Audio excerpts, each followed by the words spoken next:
우리 지역 주민들의 건강에 대한 궁금증 해결해드리는 우리 가족 건강주치의 시간입니다. 이 다리에 이 푸르스름한 혈관이 커져서 도드라지신 분들 아마 많으실 텐데요. 대부분은 이 자체를 큰 질병이라고 생각하진 않죠. 하지만 이 조금이라도 건강에 관심 있으신 분들은 바로 이 질병이 하지정맥류라는 사실 알고 계실 건데요. 우리 가족 건강주치의 오늘은 이 하지정맥류에 대해서 조금 자세히 알려드리는 시간 마련했습니다. 지금부터 방송 보시다가 이와 관련해서 궁금한 점 있으신 분들 저에게 문자나 전화로 바로 연락 주세요. 외과 전문의가 실시간으로 여러분의 고민 해결해 드립니다.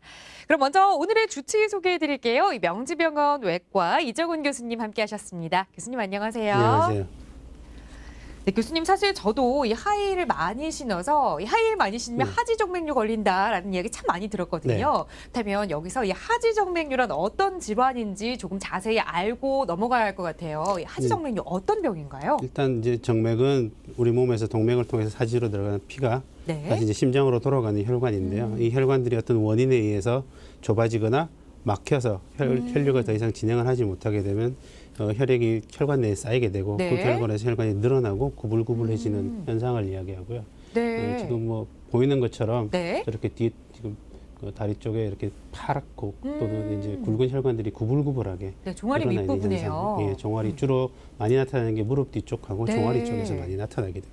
네, 이런 병들이 하지정맥류다라는 말씀을 해주셨는데 그런데 사실 이 하지정맥류를 앓고 계시는 분들이 제가 생각하는 것보다 훨씬 많다라는 이야기를 들었어요. 네, 맞습니다. 얼마나 많은 분들이 앓고 계신가요? 실질적으로 이제 사람들은 주로 서서 생활을 하게 되고 안과 생활을 하게 되는데 서 있게 되면은 혈액들이 다 아래쪽으로 쏠리게 되고요. 그래서 조사에 의하면은 보통 전체 인구의 한 60% 정도에서 정맥류를 발견할 수 있다고 돼 있고요. 그 정맥류는 이제 단순하게 혈관이 조금 늘어나는 것부터 시작해서 이제 혈관이 굵게 보여서 이제 사람들이 정맥류를 인식하는 하지정맥류를 인식하는 것까지 해서 한 전체 인구 60% 정도가 난다고 돼 있고요. 그 나이가 들수록 그 발생 빈도는 더 높아지는 것으로 이야기를 하고 있습니다. 또 이 하지정맥류 얘기를 하다 보면 남성보다는 여성이 많이 걸린다라는 이야기 많이 듣거든요. 실제로 전체적인 여성이 비율이 여자가 남자에 비해서 한 2배 정도 많은 것으로 되어 있고요. 사실 여성인 저도 이 말씀을 들으니까 굉장히 겁이 나는데 그런데 이렇게 하지정맥류에 걸리지 않기 위해서는 하지정맥류가 왜 걸리는지 그 원인에 대해서 먼저 조금 알아야 할 것 같아요. 하지정맥류 원인이 뭔가요? 하지정맥류가 생기는 기전은 이제 정맥, 특히 다리 쪽의 정맥에는 피가 일정 방향으로 흐르기 위해서 유지해주는 판막이라는 게 존재하게 되는데요. 그 판막이 정상적으로 기능을 하지 못하고 피가 거꾸로 내려가게 됩니다. 양쪽 방향으로 같이 흐르게 되는데 그 결과로 인해 가지고 다리 쪽에 피가 충분히 순환돼주지 못하고 남음으로 해서 그걸로 인해서 혈관이 늘어나기 시작하는 거고요. 그다음에 이제 종아리 근육이라든지 이런 것들이 약해지면 종아리 근육에 의해서 피를 위쪽으로 쫙 올려 보내줘야 되는데 그게 이제 불가능해지면서 2차적으로 정맥류가 생기기 시작하는 겁니다. 이 결국 이 판막이 제대로 역할을 못하면서 이 하지정맥류가 발생한다라는 말씀인데, 그 결국 이제 보통 일반적으로 가장 큰 원인으로 현재까지 알려져 있는 거는 사실은 가족력, 유전적인 소인이 가장 큰 걸로 돼 있고요. 전체 정맥류 환자에서 한 80% 정도는 가족력을 가지고 있습니다. 현재는 이제 관련된 유전자에 대해서는 연구들도 진행되고 있지만 진행되고 있는 상태고 그래서 보통 엄마 쪽, 그러니까 모계 쪽으로 정맥류가 있는 경우에는 자녀들의 한 60% 이상에서 정맥류가 발견될 가능성이 높은 것으로 이야기를 하고 있습니다. 그 외에도 이제 뭐 살찐 사람이라든지 그다음에 그 복압을 만성 변비가 있는 사람들도 생길 수가 있고요. 그 외에 이제 오래 서서 일하는 사람들, 특히 뭐 교사라든지 흔하게 볼 수 있는 미용실 직원들이라든지 이런 분들한테 생길 수가 있고, 그다음에 그 피임약도 그 정맥류 발생을 높이는 하나의 원인으로 보고 되고 있습니다. 이 명린 경구 피임약이 하지정맥류를 발생할 수 있는 원인이 된다라는 사실은 또 처음 알았는데 또 이 유전력도 참 많이 작용을 한다라고 하니까 저도 집에 가서 저희 어머니 다리에 하지정맥류 있나 없나 잘 확인해봐야 할 것 같아요. 앞서 말씀을 드리긴 했지만 사실 자신이 하지정맥류인데도 아니야, 나는 그냥 핏줄이 조금 많이 비추는 거야, 핏줄 색깔이 조금 진한 거야 라고 병원에 안 가시고 아니다 라고 생각하시는 분들 참 많이 계시거든요. 이번 기회에 이런 증상이 나타나면 하지정맥류를 의심해봐야 한다라는 증상을 조금 짚어주시면 좋을 것 같아요. 대개 하지정맥류는 초기에는 증상을 보이는 경우가 아주 드물고요. 정맥류는 형태적으로 분류했을 때 아주 초기 단계에서부터 이제 심하게 증상이 나타나는 단계까지 분류를 할 수가 있는데 보통 가장 처음에 보이는 거는 다리 쪽 표면, 피부 표면에 아주 파란 우리가 네. 이제 보통 사람들이 힘줄이라고도 많이 이야기를 하는데 혈관들이 이렇게 파랗게 도드라지게 보이는 네. 처음에는 그렇게 보이기 시작을 하고요. 이제 시간이 지남에 따라서 그것들이 굵어지게 되고 이렇게 거미줄처럼 퍼져 있던 것들이 이제 한 곳으로 모이는 것 같은 증상을 보이면서 실질적으로 이제 굵은 혈관들이 튀어나오기 시작하는 네. 단계. 이게 사실 그 단계가 이제 우리가 보통 일반적으로 이야기하는 하지정맥류고요. 그 이전 단계를 보통 우리가 망상정맥이나 모세혈관 확장증이라고 그러는데 그것도 넓은 의미에서 하지정맥류에 포함이 됩니다. 네, 결국 이렇게 퍼져 있던 혈관들이 하나로 조금 모이면서 커져가고 그리고 이 튀어나오게 되면 바로 의심을 해봐야 할 것 같아요. 네. 그렇죠. 아까 시작하기 전에도 저에게 이 하지정맥류 의심해봐야 한다라고 말씀을 해주셨는데 그렇다면 이 하지정맥류는 이 저처럼 여성분들에게 참 많이 발생한다라는 말씀도 해주셨는데 네. 사실 이 저처럼 젊은 여성들보다는 저희 어머니 나이대 그 이상 연령대 분들의 여성분들에게 많이 발생하는 것을 네. 본다고 하거든요. 실제로 이 연령과 또 이 성별과는 어떤 연관관계가 있나요? 일단 아까도 말씀드렸지만은 여자한테서 훨씬 네. 많이 나타나게 되고요. 그 다음에 이제 나이가 들수록 그 발생률이 높아집니다. 그래서 정맥류 원인 중에 하나로 이야기하는 것 중에 하나가 노화가 거기에 포함되는데요. 아, 네. 아무래도 이제 나이가 들면서 우리 이제 인체 조직의 탄력성이라든지 복원성이라든지 이게 많이 떨어지기 때문에 그로 인해서 이제 더 많은 정맥류가 생기는 것으로 이야기를 하고 있습니다. 네. 이 하지 정맥류에 대해서 지금 자세히 말씀 나누고 있는데요. 그런데 이 하지 정맥류가 조금 초기 단계일 때는 이 눈에 보이는 이 파란 혈관들이 조금 많거나 이 네. 튀어나오는 경우를 볼 수 있지만 조금 심한 경우에는 이 하지 정맥류를 여러 가지 분류를 좀 할 수 있다고 들었어요. 네. 하지 정맥류의 종류에는 어떤 것들이 있나요? 하지정맥류는 이제 초기 단계에 나타나는 네. 아까 말씀드린 망상정맥, 그다음에 모세혈관 합장증처럼 이렇게 다리에 보면 거미줄처럼 네. 붉고 푸른 혈관들이 이렇게 드러나 보이는 그런 네. 형태로 보이는 경우가 있고 이제 저것이 좀 더 진행하게 되면은 네네. 이제 피부 밑에 있는 굵은 혈관들이 더 도드라져 보이게 됩니다. 그게 이제 우리가 흔히 이야기하는 하지정맥류가 되겠고요.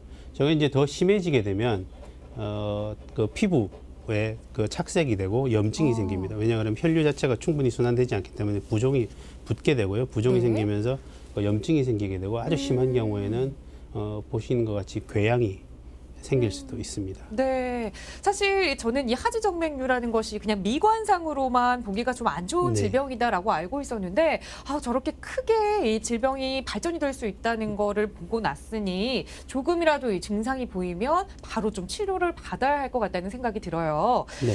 네, 지금 여러분께서는 생방송 CNN과 함께하고 계십니다. 오늘은 이 하지정맥류를 주제로 다양한 이야기 나눠보고 있는데요. 방송 보시다가 이 궁금한 점 있으신 분들 010-8419-1110번으로 전화나 문자 주세요. 전문의가 여러분의 고민 말끔하게 씻어드립니다. 네, 시청자분의 실시간 문자 하나 살펴보겠습니다. 0919님께서 문자 주셨는데요. 혹시 이 스키니진을 자주 입어도 이 하지정맥류가 생길 수 있나요? 궁금해요. 라는 질문 주셨어요. 저도 스키니진 참 자주 입거든요. 네. 이제 정맥류가 생기는 위험 인자 중에 네. 몸에 이렇게 꽉 붙는 특히 이제 복부나 골반을 꽉 조이는 옷을 입게 되면 네. 다리 쪽에서 올라오는 혈류 흐름 자체를 방해를 받기 때문에 정맥류가 생길 위험이 높아진다고 되어 있어서요. 이제 뭐 간단하게 이야기하면은 여자분들이 예뻐지기 위해서 하는 것들을 하시면 네. 정맥류가 생길 확률이 높아지는 걸로 아시면 될 것 같습니다. 네. 결국 이 스키니진이 하지정맥류를 유발하는 요인이 될 된다라는 수도 말씀이신데 있습니다. 네. 사실 멋이나 패션을 위해서 완전히 포기하지는 못하시더라도 그래도 이 스키니진을 착용하는 그 기간을 조금씩 줄여보시는 줄이시는 게 게 좋죠. 네, 다리 건강에는 좋을 것 같습니다. 네, 계속해서 이 하지정맥류 치료 방법에 대해서 자세히 말씀을 좀 나눠볼게요. 아무래도 이 여성분들에게 많이 발병을 하다 보면 사실 이 외모에 관심이 많으신 여성분들 빨리 치료를 하고 싶으실 거예요. 네. 하지정맥류 어떻게 치료하게 되나요? 치료 방법은 이제 크게 수술을 요하는 방법, 그다음에 네. 이제 수술에 준하는 방법, 이제 수술을 통하지 않는 방법을 구분을 하게 되는데요. 1차적으로 수술을 할 것이냐 아니면 수술을 하지 않고 치료할 것이냐는 우리가 초음파 검사라든지 다른 검사를 통해서 네. 아까도 말씀드린 그 정맥류의 원인이 되는 역류가 있는지 없는지를 먼저 판단을 하고요. 역류가 없고 작은 정맥류일 경우에는 네. 우리가 이제 비술적 치료인 경화요법 치료를 하게 되고요. 비록 정맥의 크기가 작더라도 네. 역류가 있는 경우에는 단순한 경화요법만으로는 치료가 불가능하기 때문에 그때는 수술이나 레이저 요법 등을 시행을 하게 되겠습니다. 그럼 이 치료 방법을 하나하나 좀 자세히 살펴볼게요. 지금 보시는 거는 이제 경화요법 네. 치료인데요. 이 경화요법은 우리가 얇은 주사 바늘을 이용해서 그 혈액 혈관을 네. 붙이는 경화제를 혈관에 주입을 하게 됩니다. 주입을 하면 저렇게 이제 혈관이 사라지면서 굳어서 네. 없어지게 되는 거고요. 주사 하나로 바로 이 혈관이 깨끗해지는 모습을 볼 수 있네요. 보통 또 이 이제 크기가 한 4mm 이하에 사용을 하고 또 이제 수술을 우리가 했을 때 수술적으로 완전히 제거가 되지 않는 아주 남아있는 작은 정맥류도 2차적인 보조적인 치료로서 많이 사용을 하게 됩니다. 네, 그렇다면 사실 이 큰 시술이나 수술에 대한 거부감이 있으신 분들 그리고 증상이 심하지 않으신 분들은 이 경화요법으로도 쉽게 치료가 가능하실 것 네, 같아요. 경화요법으로도 치료가 가능한데 아까도 말씀드린 조건이 하나 있는데요. 네. 그 검사상에서 큰 혈관에 역류가 없어야만 치료가 가능하고요. 만약에 역류가 있는 경우에는 네. 저런 치료는 하더라도 다시 곧 재발할 가능성이 높기 때문에 아. 근본적인 치료는 되지 못합니다. 그럼 이 경화 치료를 고민하고 계시는 분들은 꼭 먼저 검사를 통해서 검사를 역류가 있는지 없는지를 확인하셔야겠네요. 그럼 계속해서 다음 치료 방법 조금 살펴보죠. 이 레이저 치료 방법도 있다고 하셨는데 이건 어떤 치료 방법인가요? 네, 최근에 이제 수술 방법을 대체해서 가장 많이 사용되는 방법 중에 하나고요. 레이저하고 고주파 치료 방법 두 가지가 있습니다. 네. 이제 이전 수술 방법이 절개를 좀 더 크게 열어야 되고 아. 수술 상처가 좀 비교적 크게 난다는 네. 단점이 있었다면 최근의 치료 방법인 레이저는 수술창을 아주 최소화할 수 있고요. 우리가 보통 이제 다리 쪽에서 바늘 구멍 정도의 구멍을 뚫어서 네. 그쪽으로 유도관을 집어넣게 되고 그 유도관을 통해서 우리가 이제 레이저를 조사할 수 있는 광섬유를 그 정맥 속으로 투입을 하고 그 정맥 속으로 투입한 관에다가 레이저를 조사함으로 해서 네. 정맥을 이제 이전의 수술 방법은 정맥 완치를 완전히 밖으로 수술적으로 제거를 했다면 이 방법은 정맥을 태워서 없애버리는 방법이 되겠습니다. 네. 사실 이 레이저는 그래도 많은 분들이 들어는 보셨을 것 같아요. 네. 그런데 이 고주파 치료라는 건 조금 생소한 치료거든요. 이건 네. 어떤 이제 방법인가요? 고주파 치료는 이제 똑같이 열을 이용하는 방법인데요. 네. 이제 이거는 레이저랑 광선을 이용하는 게 아니고 우리가 이제 그 쉽게 이야기하면 전자레인지가 가지고 있는 원리를 이용을 해서 네. 혈관에 열을 가해서 혈관을 응고시켜 버리는 방법이 되겠습니다. 저런 이제 저 좀 옛날 거긴 한데요. 네. 저런 고주파 프로브를 똑같이 이제 레이저 시술하고 똑같이 정맥 속에 삽입을 해서 전기를 통하게 되면 저기서 열이 발생하면서 혈관이 굳어서 막히게 되는 그런 치료 결국 방법이 이 되겠습니다. 주사 요법보다는 실제로 이 주사 바늘이 혈관까지 안으로 들어가서 레이저나 이 고주파로 치료를 한다라고 보면 될 것 같아요. 하지만 이런 이 조금 간단한 시술이라고 할 수 있는 이런 방법들로 치료가 안 되는 분들 좀 계시잖아요. 이 증상이 심하거나 조금 복잡한 증상을 가지고 계신 분들은 결국 수술을 할 수밖에 없을 텐데 이 수술 치료 방법에 대해서도 좀 소개를 해주세요. 수술은 이제 복잡한 환자들도 하게 되고요. 네. 그다음에 이제 아직까지는 레이저나 고주파가 비용 부담이 좀 크기 때문에 비용 부담을 좀 덜고자 하시는 분들에서 사용을 하게 되는데 되게 사타구니 쪽에서 약 한 2.5 내지 3cm의 절개를 가하게 되고요. 그다음에 무릎 아래 한 2, 3cm 부에서 다시 조그맣게 한 2cm 정도 절개를 가해서 그쪽으로 이제 혈관을 노출시킨 다음에 우리가 이제 스트리퍼라고 하는 이제 그 발각이라고 하는 아주 가늘한 철사를 집어넣게 됩니다. 네. 철사를 집어넣어서 위쪽에서 혈관을 묶어서 아래쪽으로 잡아당기게 되면 혈관이 이제 밖으로 빠져나오게 되죠. 그렇게 치료를 하게 되고요. 그다음에 이제 남아있는 정맥들은 우리가 이제 정맥 절제술을 통해서 부분적으로 절제를 해서 제거를 하게 됩니다. 네.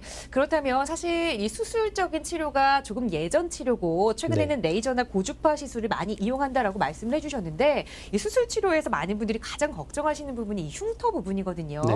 어느 정도의 절개 부위를 열게 되나요? 대개 이제 사타구니 쪽에서 한 3cm에서 4 정도의 절개가 필요하고요. 네. 무릎 아래쪽에서 한 1, 2cm 정도 그리고 대부분 가는 정맥류들은 한 3에서 5mm 정도의 작은 상처만으로 충분히 치료가 가능합니다. 네, 이 큰 상처가 아니라면 이 작은 절개로도 가능하다라는 말씀을 해주셨고 이 레이저나 이 고주파보다는 이 비용 부담이 조금 덜해서 아직도 이 수술적인 치료가 많이 이용된다라는 말씀까지 해주셨습니다. 네, 지금 여러분께서는 이 생방송 CNN과 함께하고 계십니다. 오늘은 이 하지 정맥류 주제로 말씀 나눠보고 있는데요. 방송 보시다가 이 하지 정맥류 관련해서 궁금하신 점 있으신 분들 010-8419-1110번으로 전화나 문자 주세요. 전문의가 여러분의 고민 실시간으로 상담해드리겠습니다. 네, 시청자 여러분의 실시간 문자 하나 더 살펴보겠습니다. 8010님께서 문자 주셨는데요. 하지 정맥류 수술을 하게 되면 바로 당일 퇴원이 가능한가요? 라는 질문 주셨어요. 네, 그 수술에 따라서 당일 퇴원도 가능합니다. 오전에 수술하고 네. 오후에 퇴원을 하실 수도 있고요. 이제 마취나 그다음에 이제 환자들이 그 정맥류의 정도가 아주 심하고 폭이 넓은 경우에는 수술 시간이 길어지게 되고 네. 그걸로 인해서 이제 수술 후 출혈의 가능성이 어느 정도 있기 때문에 그런 경우에는 하룻밤 정도를 병원에서 묵게 되고요. 대부분은 하루나 이틀 정도면 충분히 퇴원해서 일상생활로 복귀가 가능합니다. 네, 이 출혈이 심했을 경우에만 입원을 하셔야 하고 하루 이틀 정도면 일상생활에 복귀가 가능하다라는 말씀해 주셨으니까 그동안 이 입원 때문에 이 수술 조금 부담스럽다 하시는 분들은 이 수술을 고려해 보셔도 좋을 것 같아요. 계속해서 1203님께서 보내주신 문자 내용 하나 더 살펴보겠습니다. 어디서 들은 이야기인데 이 하지정맥류는 완치가 어렵다고 하더라고요. 정말 수술을 받아도 나중에 재발할 확률이 높은가요? 라는 질문 주셨어요. 수술의 재발할 확률은 그렇게 높지는 않습니다. 높지는 않고 수술을 하게 되면은 수술한 부위에서 원인이 돼서 생긴 정맥류는 충분히 치료가 가능하고요. 문제는 이제 역류가 생기는 혈관이 하나가 아니기 때문에 네. 시간이 지나면서 다른 곳에 역류가 생긴다면 다시 정맥류는 충분히 생길 수가 있습니다. 하지만 수술 자체의 재발률은 높지 않습니다. 네, 사실 이 수술한 부분은 이 근원적인 치료를 한 거기 때문에 그 네. 부분이 다시 재발한다기보다는 또 다른 부분에서 이 하지 네. 정맥류가 발생할 수 있다라는 말씀을 해주셨으니까요. 지금 이 하지 정맥류 그 부위는 치료를 할 수 있다라고 생각하시면 될 것 같아요. 네, 지금 이 방송 보시다가 전화 주신 시청자분 계십니다. 바로 전화 연결해서 말씀 나눠 보도록 하겠습니다. 네, 여보세요. 여보세요. 여보세요? 예, 오늘 어떤 점이 궁금해서 전화 주셨나요? 무릎 밑으로요. 네, 굵은 핏줄이 이렇게 쭉쭉 보이는데, 네, 그게 하지정맥류인지도 알고 싶고요. 네. 그 하지정맥류에 수술하면 비용은 얼마나 들고, 고주파로 오면 비용은 얼마나 드는지 좀 알고 싶습니다. 네.